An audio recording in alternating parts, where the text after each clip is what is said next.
Hey, I'm Philip Thomas, founder of Contraption Company, a product studio crafting tools for online work. In this podcast, I share a mix of conversations and essays about building a software business. In today's episode, I talk with my friend Ben Weiss. Ben founded Zcruit, a software company for college football recruiting, which he grew and sold to a PE fund. Then he switched from software to creator businesses, leading operations at Meat Mafia, and now starting his own consultancy called Velcro. So I thought it would be fun to talk shop with him about the differences between software and creator businesses. A quick note, if you're not on the Contraption Company mailing list, sign up now at contraption.co. There you can learn more about our products like booklet and postcard. All right, let's get started. How have you been? I've been good, man. How about you? Been a busy few months. What's new with you? Are you in Austin? In Austin, I've been doing a lot of travel lately. Cool. I've been jetting around. That's awesome. The reason I wanted to chat was you're someone who's been on both the software side of the house and the creator side.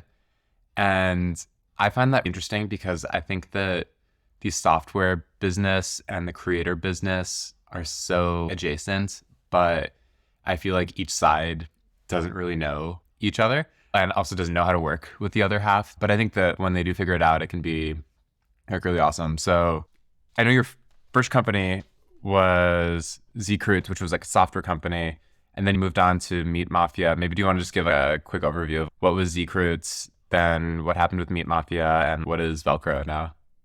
Totally. Yeah, Zcruit is a software company that helps college football programs find players.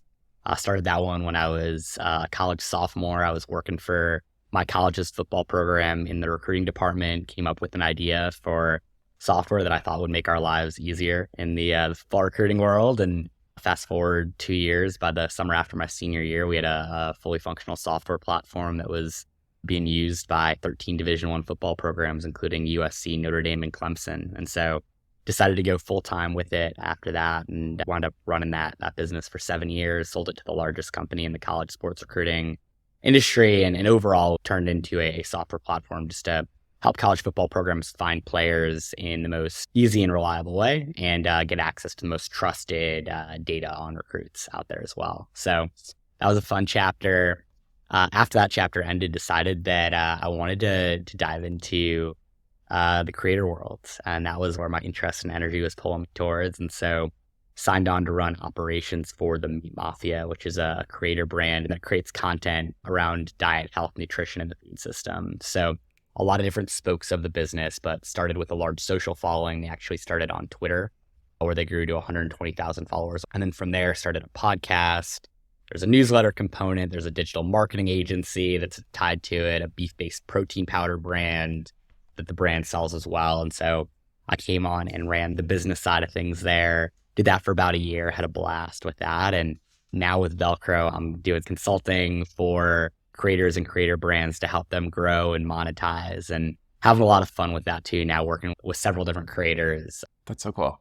So rewinding back to Zcruit then, that was a classic enterprise software company, right? Like people Totally. had a contract, they paid you a fixed amount per year, is that right?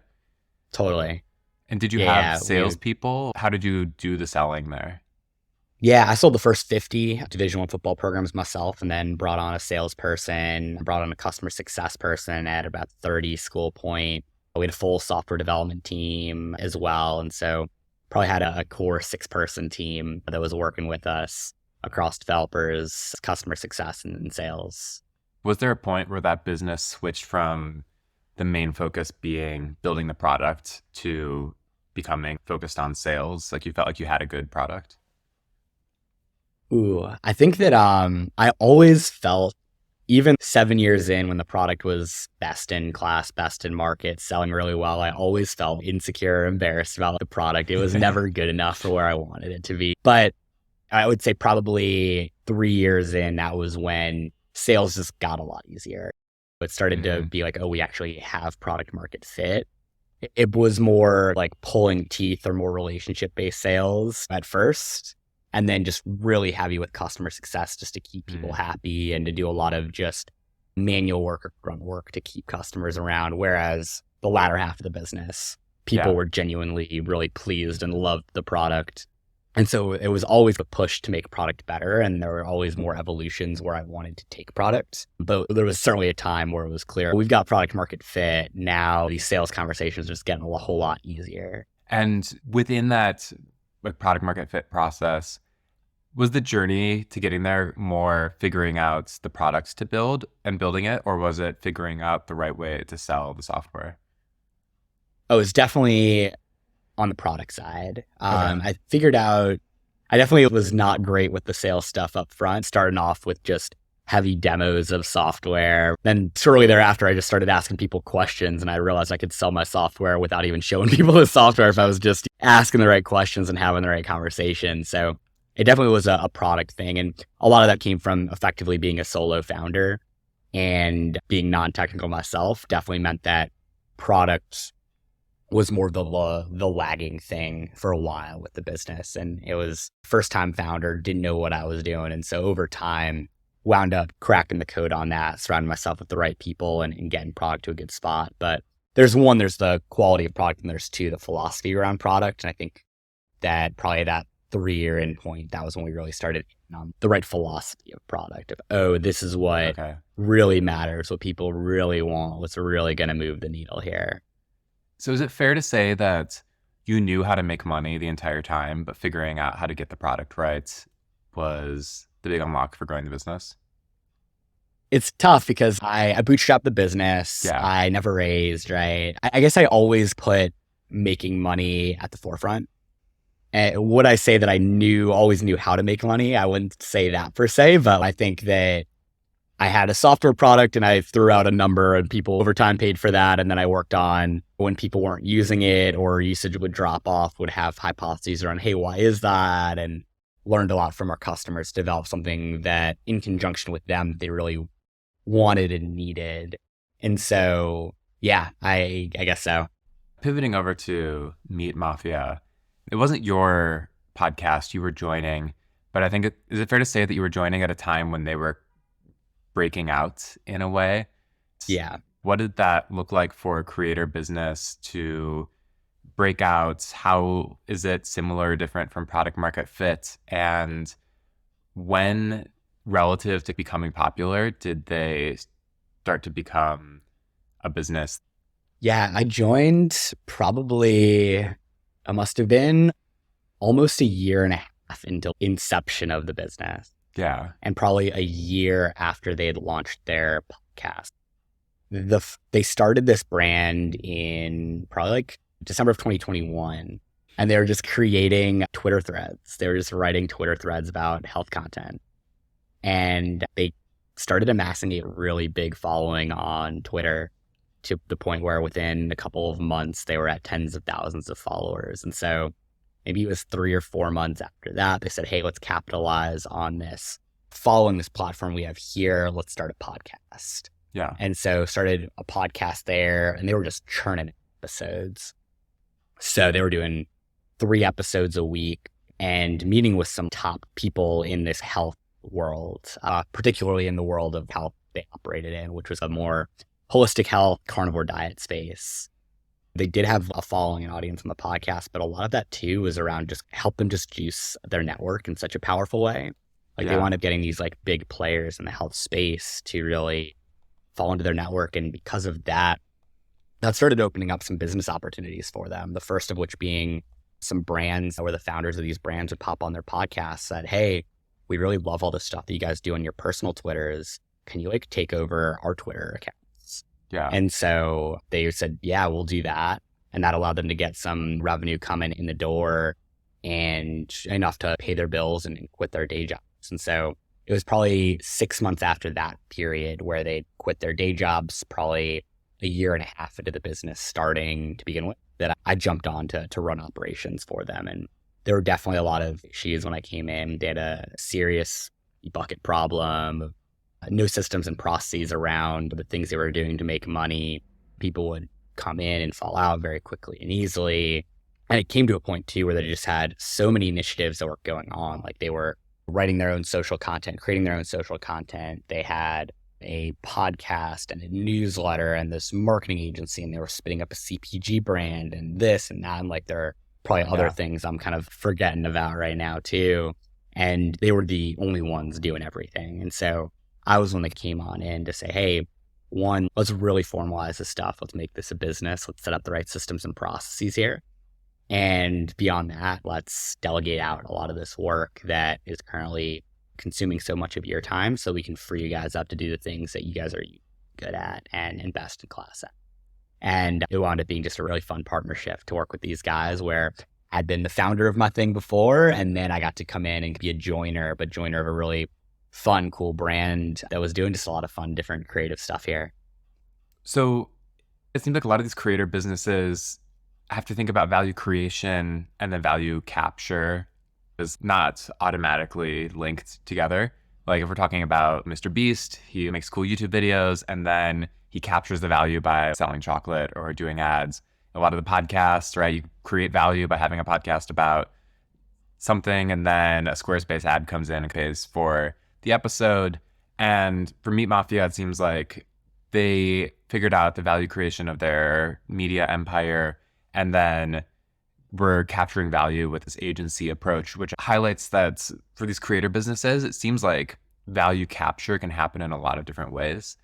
Yeah, totally. It's one of the most fun and most daunting and dangerous part about creator brands is on one end, when you have this audience, there are endless opportunities you can chase after. And then on the flip side, when you have this audience, there are endless opportunities you can chase after. And so being disciplined about where you go, what you chase after, what you say yes to is really important. And so while it's awesome when you have this audience, you can take on all these opportunities, it also can be very distracting and can mute potential opportunities as well. When you're chasing after too many things, you're not able to focus.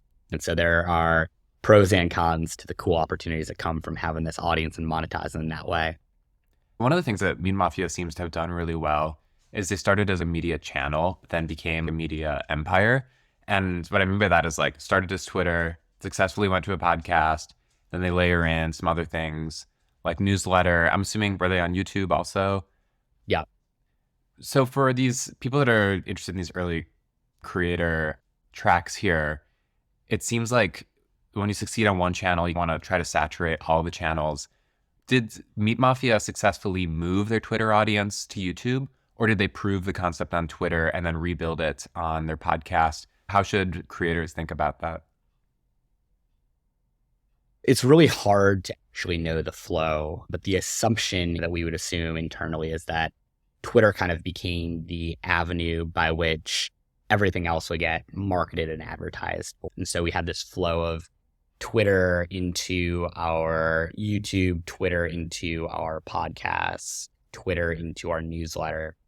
Then there became these different hiccups that would happen there where Twitter suppressed anyone sharing Substack links. And so suddenly Twitter to newsletter became a whole lot harder. And so we had to get thoughtful and creative there. And then also we started learning that we would attract people organically on YouTube. We'd attract people organically on Instagram. And suddenly what started as flows out started becoming flows into our brand and who we are. And so I'm sure there are a decent amount of people that follow the brand on Instagram or that follow the brand on YouTube who are not even aware of the Twitter content, right? But that was the place that kind of launched everything else. And they did a really good job of migrating there and making that happen. Those guys just went a million miles a minute and just did it all. And that was an awesome thing for me to be around and have exposure to because I certainly can be so planned out about things and they just kind of throw things against the wall.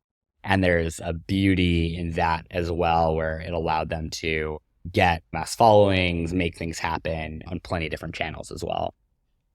Taking a lesson from this, the kind of creator playbook seems to be start on one channel, saturate all the channels. If you're talking to a nascent creator, or if you're talking to a software brand that's trying to learn from creators, is your advice focus on one channel until you're good at it and then do the rest? Or is your advice more like it costs almost nothing? If you've got video content, you should chop off the video and make it a podcast and put it on YouTube and use those clips on TikTok. What's the right way to think about media empire versus starting as a single channel creator? Yeah, it certainly doesn't hurt to try to go everywhere. That being said, everything's changing so quickly in this world. And so I think that while maybe a year ago, podcast clips, hey, I'm just going to post this everywhere and it's going to really help my brand. Well, that was, I think, a successful tactic. I think now it's pretty saturated. And if you're going to break through, you probably need something that's really special and unique for those platforms. Now, Shorts, Reels, TikTok, they're all pretty similar. And so if you're going to go short form content, hey, let's go short form video and nail it. But to expect that your podcast clips are going to rip on short form, I don't think that's as much the case. Now, I think kind of podcast clips, it's almost more of an opportunity to bring awareness to your existing audience of, hey, I have this new episode that came out, rather than something that's a tactic that's going to grow you. And so if you want a growth tactic, that's going to be something you're going to have to get a little more scrappy and creative about, rather than just copy and paste, hey, here's a playbook, go. I'm thinking about the lessons here for software businesses. An enterprise software business like Zcruit could have had an Instagram account, a YouTube account, all these things. And I think what you're saying here is interesting, which is some of these channels are absolutely good for retaining people, staying in touch with people you already know. But maybe the tricky part is trying to get new users on these platforms that hypothetically, as someone who started a new software business, making the Instagram account, you should expect that it's a good way to keep in contact with people who want to follow you. But where it becomes really tricky is using them to have people discover you for the first time. Is that right? Totally. You can always try to leave it up to the algorithm, but at the end of the day, are you creating something that people are going to love so much they're going to share? That's where you're really going to get escape velocity and exit velocity out of things. And it's similar to software. With if you want your software product, especially more in that B2C space, to grow, you want something that people love so much that they can't help but share with their friends. Same thing with content. It's like we can try to get into these kind of growth tactics as much as possible, and some of them certainly do work and help. A la thumbnails, titles, whatever else it is, but creating something so good that people feel inclined to share it, that's a really hard thing to do, and it's a really hard thing to do consistently, both in the product world and in the content world. What are those engines that you think differentiate professional creator media company from the amateur? Because I think of restaurants, and there's restaurants that have a playbook of menu items are written down, the things we buy are written down, the way we greet a customer is written down, the way people dress is written down, the recipes are written down so that like they can open additional stores. It seems like what you're describing here was almost building out these standard operating procedures. So what do you think differentiates a well-functioning media company from the amateurs who are getting started? It's hard because there are so many creators, and they'll wind up getting to a point where they're millionaires and have all this traction in so many ways, and they have just no operational thing. And they'll ask you just basic questions around, hey man, like, how do I do my taxes? You know, and it's like, you're making millions of dollars as like a content creator. And then on the flip side, you can have someone who's got all these operations in place, but they're just getting by. And so there's not necessarily a correlation around having the cleanest, smoothest operations per se, and being very successful, making lots of money, having lots of views, all of that. I will say though, a lot of the job for operators in the creator world is how can you free up the content creators to still be able to focus on the things that they're really good at, which is this engine of content creation. How can you manage them like they are talent at NBC, where they're blocked off from all these things that might distract them and just focused on just creating content. And that thing is, as creators get bigger, they got a lot more attention on them, a lot more meetings coming on their calendar, a lot more things that make it a lot harder to focus on the things that made them what they were to begin with. And so that's, I think, the big kind of like focus from an operations perspective is there isn't necessarily this clear-cut thing between, hey, smooth operations and successful creator brand.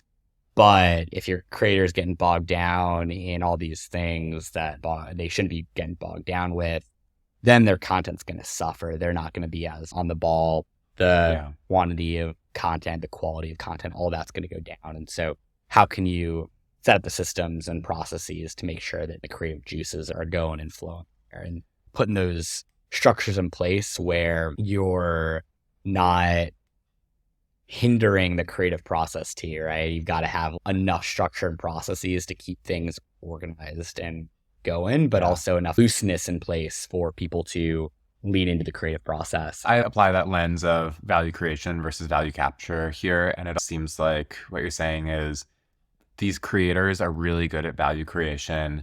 And as they start to grow, the value capture step, meaning do people pay their invoices? Do they have sponsors? Are employees getting hired and paid or whatever? Are episodes still getting published? That becomes something that takes up their time and kind of hurts the value creation step. And so having them focus their time as much as possible on the value creation is impactful. Totally, 100%. And that's where I think software and content businesses are so parallel in that they have this $0 marginal cost of production. So meaning if I make an iPhone app, if I sell one app download versus 1,000 versus 1,000,000, I don't have to do more work. And it's the same thing with these creator business models where if you have a podcast and you have one person listen to it versus 1,000 versus 1,000,000, it doesn't impact the creation step. What's happening in these creator companies is sometimes their audience is growing and the content quality decreases as the audience grows, when really you want the content quality to stay the same or improve as the audience grows. Totally, man. Yeah, I think you said it spot on there. I'm really interested in this because I think that a lot of software companies look at creators and they're like, man, this creator has an audience. All I need to sell my product is an audience. And I think inversely, a lot of creators look at software companies and say, man, these people have a buy button on their website and people just pay them. I've got a big audience. Why don't they just pay me to send that audience to them and I'll make money off of this massive audience? So before I ask how should they talk to each other, my question is, why did you jump sides of the aisle here? You started on the software side and seems like you did a great job there and had a successful business. And then you decided to move over to this creator side. Why did you do that? And do you think you'll ever start another software company again? Or is there something about this creator space that is really interesting to you? Yeah, there are a couple of reasons why I decided to jump from software to creator world. And I think one is my company ultimately got acquired by a private equity backed company. And I came into the process of that fairly naive around what that would mean. And ultimately saw that the company just became a line item on the spreadsheet for a larger business. And I lost so much of the soul I felt that I brought into it and wanted it to have. And I realized a lot of the venture capital and private equity backed incentive structures, they just push for these billion-dollar outcomes that I think impede the long-term nature of a fun, healthy company that I want to be a part of. What I love about creator brands is oftentimes the creators own 100% of them and they can make them as big or as small as they want. And these can sustain in really fun, quality ways if they're done in a thoughtful and strategic way for a sustained period of time. And so not having this kind of like billion-dollar bust incentive structure and instead just being able to build like long-lasting quality companies. That's one reason that I was attracted to doing that in the creator world over the tech world. I thought it was an easier thing to do too. I think it's just so hard to get people's attention in this day and age, and creators have that organically. And when you're able to have people's attention, there's so many fun business opportunities that come as a result of that. And so I wanted to go where the attention was and felt that there were a lot of just fun business things there. I think the third reason is after selling my business, I didn't know if I had the stomach to be a founder again, or at least in the short term. But I also knew my skill set. Like I'm really good at running businesses and setting up systems and processes and hiring and onboarding and managing the operations, the day-to-day of a business. And I couldn't walk into a tech company and do that. Or the CEO, the founder, they tend to like to do that in tech companies. Yeah. The founders and creator brands really don't care about that stuff.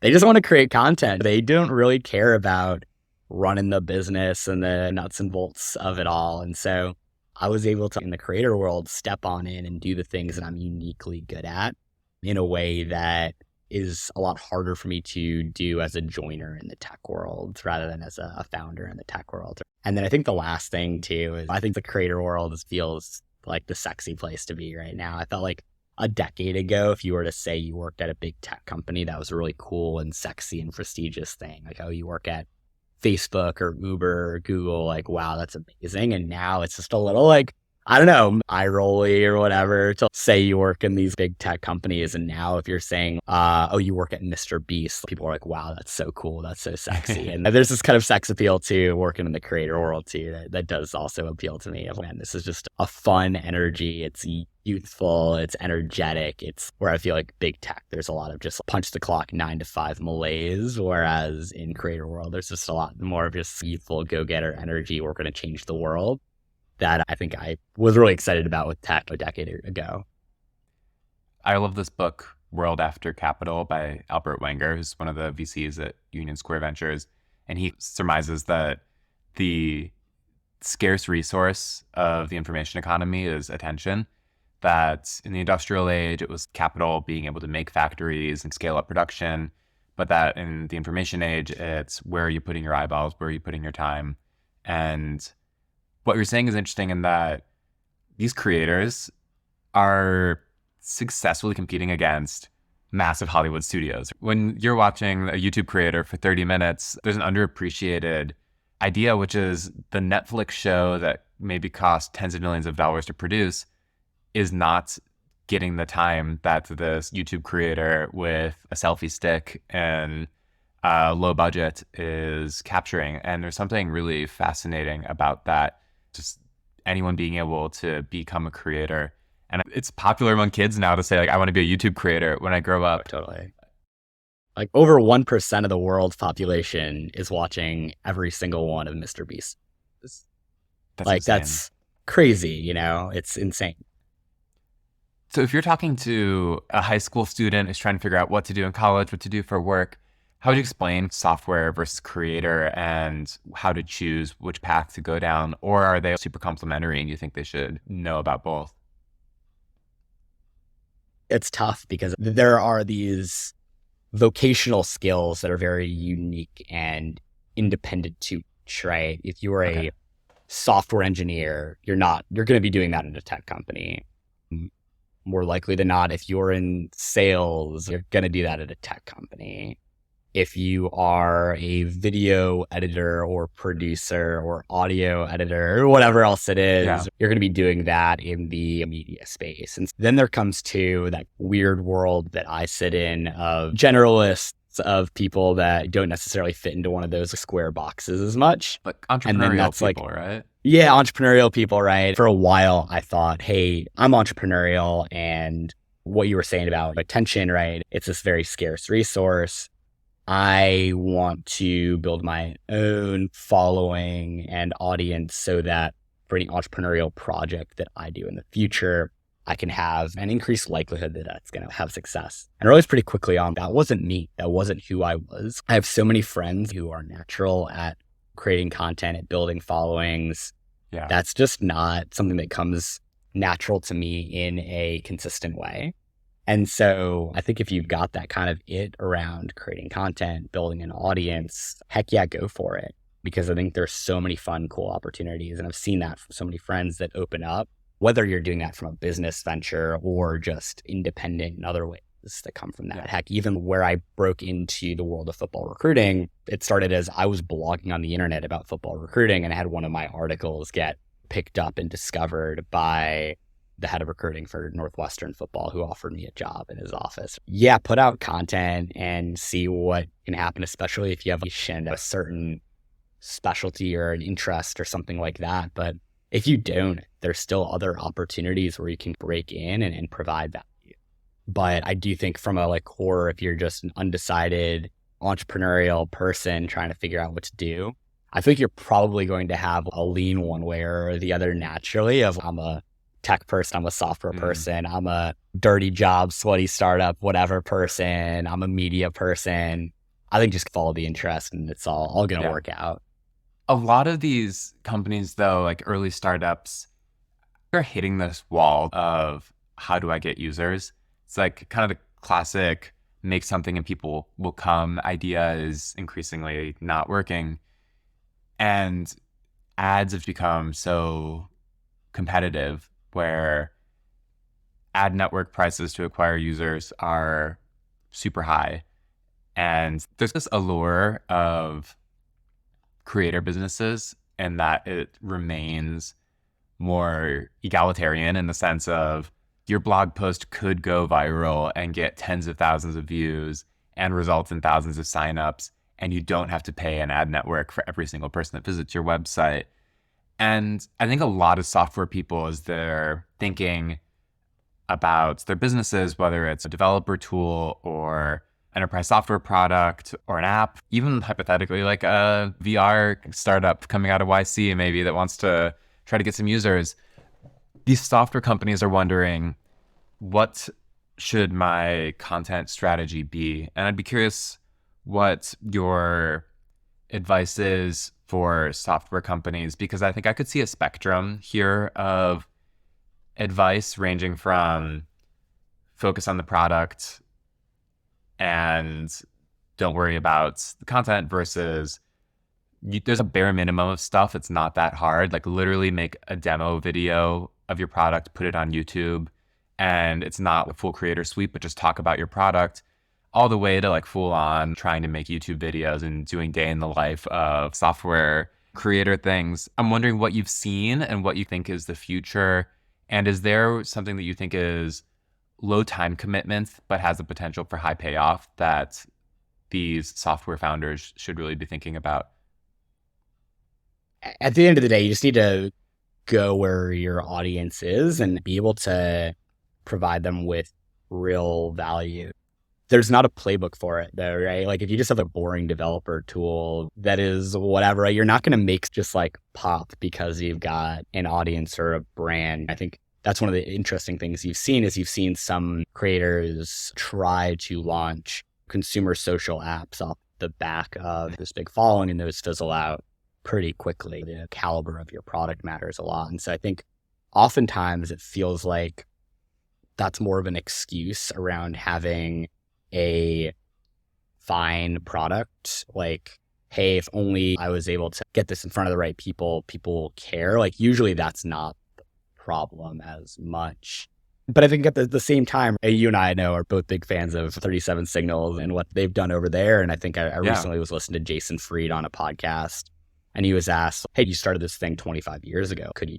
And he's like, I don't know. I don't think so necessarily, right? Like there very well could have been like a sign of the times where, yes, Hey is this awesome product that both of us use for email and some capacity, right? But at the same time, why it's probably like a successful hit is because they have this organic audience that genuinely cares about the stuff they create and put out there.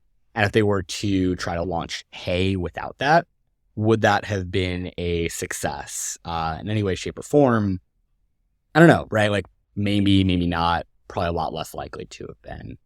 And so I think that, I don't know, it's a tough one where there's certainly like ways, and that was one thing with the Meat Mafia. We had a digital marketing agency where we would write tweets and put out email marketing campaigns and create Instagram posts for brands, largely in the CPG space. And it certainly helped for a lot of those brands, not all, but the ones that we crushed it for were the ones where we were able to develop. They had a very kind of cult-like following potential for their audience.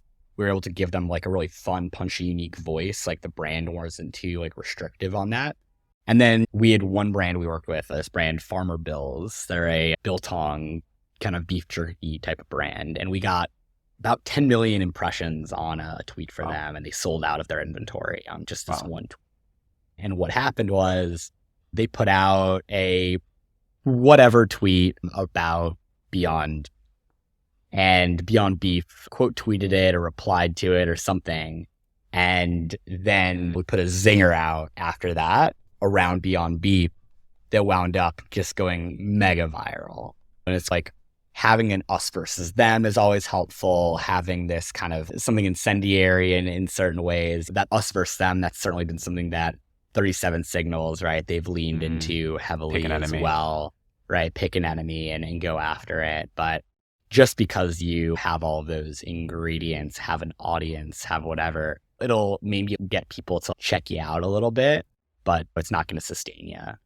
Is this relating to what we were talking about earlier about using some of these tools for engaging existing users and retaining them versus finding new users. And what you're saying here is some of these creators are really good at using these channels for finding new users, but there's still this software playbook, which is in the past, you were always told, have an email campaign when people sign up, have an email newsletter, send emails about new features in a basic retention motion.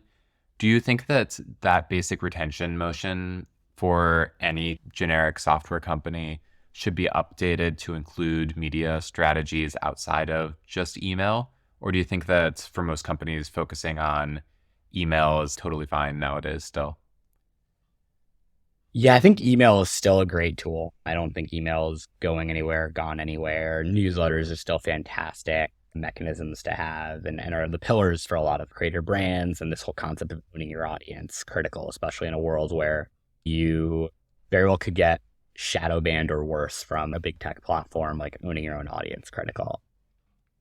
But I think that the more clever and creative you can be as a brand, that or you can do things outside of the norm, outside of what everyone else is doing. If everyone else is doing something, it's probably worth at least sniffing around and seeing what else you can do, because if everyone else is doing it, the kind of ability, the upside on that's probably pretty. That makes sense. I love this product, jam.dev, founded by Danny Grant, and she's definitely been leaning into more of a creator-focused sales motion. So Jam is a developer tool, and it is used for reporting bugs. And they've taken this bottoms-up product-led growth approach, and Danny is doing a lot of videos, TikTok style on LinkedIn, and it's a bottom-up product-led growth company. I don't know if she's acquiring a bunch of new customers this way or not, but I think that she's definitely taking this marketing approach of trying to be more creator-focused. What appeals to me about that is so often software founders are told, go do sales, and they think of sales as picking up the phone and dialing people. But education and content related to this creator world is a form of sales that isn't just writing emails and saying, hey, use my product. It can be a form of education. Companies have this low-hanging fruit of just showing people their product and telling them how it works. At a minimum, do you think most startups should now at least have a YouTube video showing their product? Because I'm thinking of Booklet, which is my product, and I put a YouTube video on the homepage just showing how it works in 3 minutes. And I think the video was viewed by over half of people who viewed the landing page, and it has thousands of views within the first couple of days. And to me, that felt like something that was just a form of education, and that some of these software companies can utilize the creator playbook just from a pure education standpoint. Totally. But I do think that there are some of these brands that are doing it even now with creators. So I don't know if you heard about Ridge brought on Marquez Brownlee as an equity partner. Oh. And so he is the biggest tech review YouTuber. And now he is an equity holder in a very established tech forward company of Ridge Wallet. And so the founder there, he was just saying, if Pete Davidson does 2 promos for you, that's going to go away in a couple of months and you just paid him X amount of dollars. Whereas if I have this creator who I'm giving actual equity to and they're bought in on this stuff and they're going to be a champion for my brand and they're forward facing like that, the potential payoff for my brand is huge. And so I think you're going to start seeing more and more of those types of relationships that are going to go down, where established big creators partnering with established companies, even tech companies, where they can say, hey, I'm not just going to pay you just for brand deals. I'm going to actually give you equity in my business and know that you're going to be an owner in this. And you're going to, as a result of that, be a partner and help drive a lot of value here. And so certainly the more multimedia you can create about your product and your brand and have on your website, that's helpful. But if you can really get creators bought into what you're doing, I think that's going to be the best way to really organically grow things. I think you're going to start to see a lot more of that. So coming from like your side of the aisle here now with Velcro, let's say you've got a software founder who's got a product and is aggressively trying to go to market. What would your advice be for how to approach the creator world, assuming they've got a product they want to sell? Yeah, it is really hard to market organically on short form. I think that's why YouTube content creators are just so much more valuable than a TikTok or Instagram content creator, where people are going to tune out very quickly and easily on short form. They're just going to scroll right through it. And so plugs for short form have to be a lot more organic, but also they tend to be a lot less valuable. If you can partner with someone who's got a deeply engaged audience, I would say that really is looking at more of a newsletter following or a engaged podcast listenership or an engaged YouTube audience. I also think that other tips with working with creators there, it's important to know that creators, they're reachable. So feel free to reach out to them and hit them. They may have managers and things like that and business partners, but they're certainly reachable first and foremost. But second, like, they're not always the most organized or on top of things. And so be persistent with reaching out to them and finding clever and creative ways to get in front of them and make the ask and offer advertising and appealing. There are too many creators that are approached by brands for free product or just like peanuts. But at the same time, too, you have to be realistic around the audience size and what these creators are actually worth to you. And so I think oftentimes like a couple 100,000 followers on short form, that's probably not going to be worth a whole lot. But kind of being thoughtful from a platform by platform perspective on where your people are and then who's creating content in those niches. Like, I have a friend who is a manager for veterinary content creators, and she can get a lot of money for kind of smaller following counts. Whereas in the health space, you can have 1 million followers and not be charging that much money for that because it's so saturated. There are not a lot of veterinary content creators out there, right? And so they can demand a pretty penny, whereas in the health space, it's so saturated. There's so many fit, hot, young people that are into health that are creating content.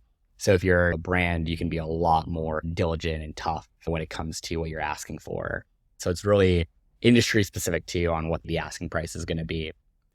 If you're talking to a software founder who's raised some money from venture capitalists, what would you recommend thinking is an entry level amount of money to play with to try out a couple of YouTube video sponsorships, a couple of short form sponsorships, or a couple of newsletter sponsorships? And what's the turnaround time? I think all these people tend to be in a rush. You can get the turnaround time quickly. I think that's one thing that there's a very big push and pull on right now in the sponsor and influencer game is you've got to be a very unique, special creator in order to generate real trackable ROI for most brands or have a very high ticket item that we're pushing and selling that you can sell a couple on. And so in the marketing world, people say it takes like 7 times for them seeing a product for them to make a purchase decision. And so it can be hard to quantify the real value of your investment in a creator brand, where you might say, man, the conversions here are really low. Very few people put in that coupon code, but did more people visit the website, get brand awareness? Did they buy without having that be directly trackable to the initiative? I think that in a world of software where you want everything to be so trackable, sometimes those marketing dollars and spend aren't, and that can be especially the case with influencers. And so you need to toe this line very carefully around not being a penny pincher. I need to see this like immediate ROI here, while at the same time not being reckless about spending on things that really aren't. And so how to figure that out in a thoughtful way is tough. I think that one thing I would recommend is really going deep with the content creators. I think too many brands don't go as deep with content creators around the expectations and get as clever and creative around the asks. And I think if you can really go deep and get clever and create with the asks there and make it in your image, I think too many brands don't have a real image for what they want out of content creators. They just say, oh, I want influencers and I'm going to pay X amount of dollars. But I think having a real vision for, hey, what I want this to look like and have someone in that vision is important. Come back to that earlier question. What should a software founder think in their head is a starting number to pay? And should they go after an unidentified talent that's more niche, like a veterinary creator that doesn't have any ads yet? Or is there money typically better spent going to, I don't know, is there like a website for finding a creator to sponsor? Is there an agency you should go to? What should the responsible founder with, call it like a $10,000 ad budget, what should they do? Like, quite frankly, if you got a $10,000 ad budget, probably put that into Facebook ads, where there's more of like a tried and true playbook and like an ROI. It can be like hyper targeted or whatever there. I think at the end of the day, it's from a first principle thinking perspective. It's more of just like, what am I selling and where are my people at and who's got their attention and energy. I do think that why Ridge made Marquez Brownlee an equity partner. Is this for a short-term bump or is this for a long-term partnership? If I want someone to be a long-term partner here, there's one way to set that up. There's another world though, where it's, hey, I want to have this 2-month burst in whatever industry I'm in. And so I'm going to hear out the prices from every content creator in my industry. And I'm just going to go and hear what they offer, see what their audiences is. I'm going to spray out across all that in a very contained time period. Because in this 2-month window, I want to get a lot of brand awareness and know that my audience, they're probably listening to multiple podcasts, they're consuming multiple YouTube videos around my industry. I want to go and nail that in a very concentrated way. The reason I really wanted to chat was talking about software business model, creator business model, adjacent, how should they interact? And what I'm taking away from this conversation is making content is definitely a commonality, that there's benefits to telling your story and getting people engaged with you on both sides of the aisle, but that with creators, they're able to use content to grow an audience. And that with the software side of the business, maybe the content by default is just a retention education tool. And if you want to go more the creator path of the software company, it changes the game towards trying to acquire new users rather than engage these existing ones and educate them. And on the creator side, the relationship with software companies is probably more of a relationship rather than this blind sell, that if you're starting to work with software companies and have ads and make these sales, what works best there is treating that like an additional product and actually caring really deeply about their metrics and working with them, not just to put the ad in your video, but to tell the story of the brand and share the deeper meaning and create the same connection with this brand that people have with your creator persona. And I think that's one of the things that these new software companies don't recognize often is how difficult it is to create a brand. Establishing more of a broad kind of marketing brand for these new startups is a really long process.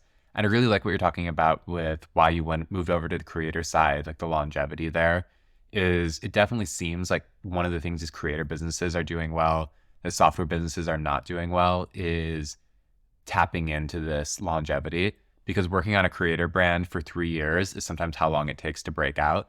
But working on a software company for 3 years is sometimes the average length that people do work on one of these companies. And so I think that tapping into that longevity and the brand building is another really important distinction between these two. Wrapping up here then, tell me a little bit more about Velcro. What's the next steps for you in that world? Totally. Right now, I'm working with any and all content creators to solve their problems, whether that is growing, monetizing, or operationally. And so I'm excited to talk to any content creators that want to explore, whether it is any of those areas and opportunities. And so it's been a really fun thing for me to sink my teeth into, to work with a lot of creators, help them solve their problems and build really cool businesses out of it, and be a supporter and cheerleader in the process too. So I'm here to support all creators under the Velcro brand, and happy to talk to anyone out there who's in that creator world looking for some help. How should people get in touch with you? Yeah, right now, you can just hit me on social, hit my email. I'm just benw@hey.com. But yeah, man, that's about it. Awesome. I appreciate it. Thanks so much for having a chat. Have fun in Chicago, and definitely let me know if you're in New York anytime soon. Dude, I definitely need to make another New York trip on the book. I have nothing in 2024 of like, get to New York. So I need to put something on the calendar there. Thanks for listening to this episode of the Contraption Company Podcast. Full show notes for the episode, including links to everything we discussed, are available on the website at contraption.co. There, also make sure you join our newsletter to stay up to date, So there's a lot of content I publish that doesn't make it onto the podcast feed. While you're there, check out our products like Booklet, Postcard, and Fractional. See you on the next episode.